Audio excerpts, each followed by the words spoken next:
ဣသေလလူမျိုးတွေတိုးပွားများပြားပြီးပြည့်ရှံနေပါတယ်။ဖာရောဘုရင်အသစ်ကဣသေလလူမျိုးတွေ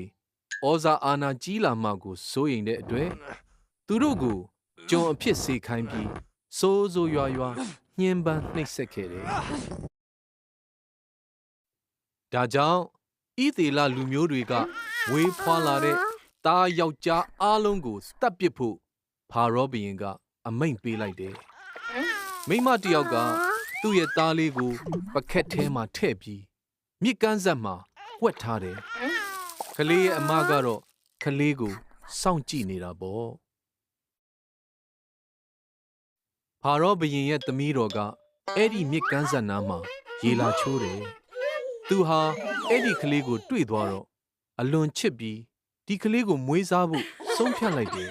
။ကလေးရဲ့အမကသူတို့မိခင်ကိုယ်တိုင်ဒီကလေးကိုစောင့်ရှောက်ခွင့်ရဖို့ကူညီပေးခဲ့တယ်။ဖာရောဘုရင်ရဲ့သမီးတော်ကအဲ့ဒီကလေးကိုမောရှေလို့နာမည်ပေးလိုက်တယ်။တဖြည်းဖြည်းနဲ့မောရှေအရွယ်ရောက်လာတယ်။တနေ့မှာအဲဂုတ္တုအမျိုးသားတစ်ယောက်ကဣသေလအမျိုးသားတစ်ယောက်ကိုရိုက်နေတာမောရှေမြင်သွားတယ်။မောရှေကအဲဂုတ္တုအမျိုးသားကိုတတ်ပစ်လိုက်တယ်။အဲ့ဒါပြီးတော့မောရှေဟာမိဒရန်ပြည်ကိုထွက်ပြေးသွားပြီးသိုးကျောင်းသားတစ်ယောက်အဖြစ်အနှစ်40ကြာနေထိုင်ခဲ့တယ်။မောရှေကဟောရက်တောင်ပေါ်မှာသိုးတွေကိုထိန်းကျောင်းနေတယ်။အဲ့ဒီအချိန်မှာမောရှေငါရဲ့လူတွေဒုက္ခရောက်နေကြပြီ။သူတို့ကိုကယ်ထုတ်ဖို့တင့်ကိုငါရွေးချယ်ပြီလို့မီးလောင်နေတဲ့ခြုံပုတ်ထဲကဖျားသခင်ရဲ့အတန်တော်ထွက်ပေါ်လာတယ်။ဒါနဲ့မောရှေကမဖြစ်နိုင်ပါဘူးလို့ညင်းလိုက်တယ်။ဖျားသခင်က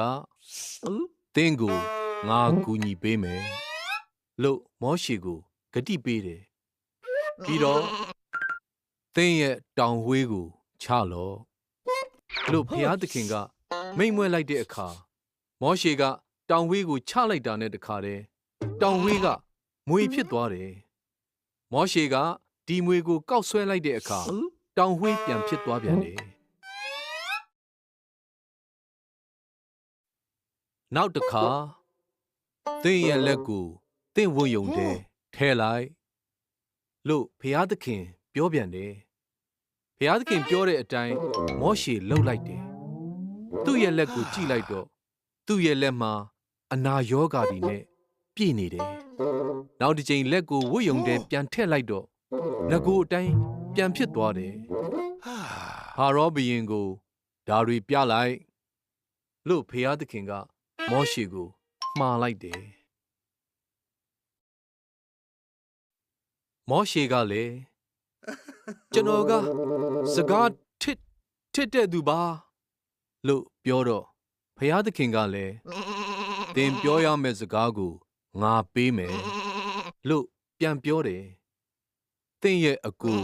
အာယုံကလည်းသင်ကိုကူညီပေးနိုင်တယ်လို့ပြန်ပြောတယ်။ဒါနဲ့မောရှေလည်းဣသေလလူမျိုးတွေကိုလွှတ်ပေးဖို့တောင်းဆိုမယ်ဆိုပြီးဖာရောဘုရင်ထံ